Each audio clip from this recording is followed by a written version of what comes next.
আজকে আমি একটি অসাধারণ টেকনিকের কথা বলবো, যে টেকনিক অ্যাপ্লাই করলে যে কোনো বাচ্চা পড়াশোনায় মনোযোগ দিতে পারবে এবং ওর ফোকাস ধরে রাখতে পারবে। সেটা হলো পোমোডোরো টেকনিক। এই পোমোডোরো টেকনিকে আমরা শিখবো যে কিভাবে পড়াশোনায় ফোকাস এবং মনোযোগ ধরে রাখতে হবে। এই টেকনিকটি আর কিছুই না, এটা হলো একটি স্টাডি সেশনকে কিছুটা ব্রেক করে নেওয়া। যেমন প্রথমে স্টাডি সেশনকে কী করবো, আমরা একটি ঘড়িতে অ্যালার্ম লাগাবো 25 মিনিটের।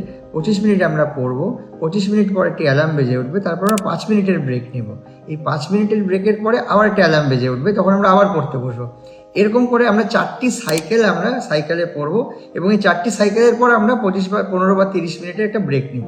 তো এর ফলে কি হবে, ওই যে 25 মিনিট যে স্টাডি সেশনটা হবে সেটা খুব ডিপ স্টাডি সেশন হবে এবং ওই সময় আমরা কিন্তু উঠবো না বা ওই সময় কোথাও অন্যদিকে কনসেন্ট্রেট করবো না। এই টেকনিক অ্যাপ্লাই করলে বাচ্চাদের পড়াশোনায় প্রোডাক্টিভিটি খুব বেড়ে যাবে। অনেক সময় কি হয়, বাচ্চারা অনেকক্ষণ ধরে বই নিয়ে বসে থাকে কিন্তু ওদের পড়াশোনা বেশি হয় না, কারণ ওরা পড়াশোনায় মনোযোগ দিতে পারে না।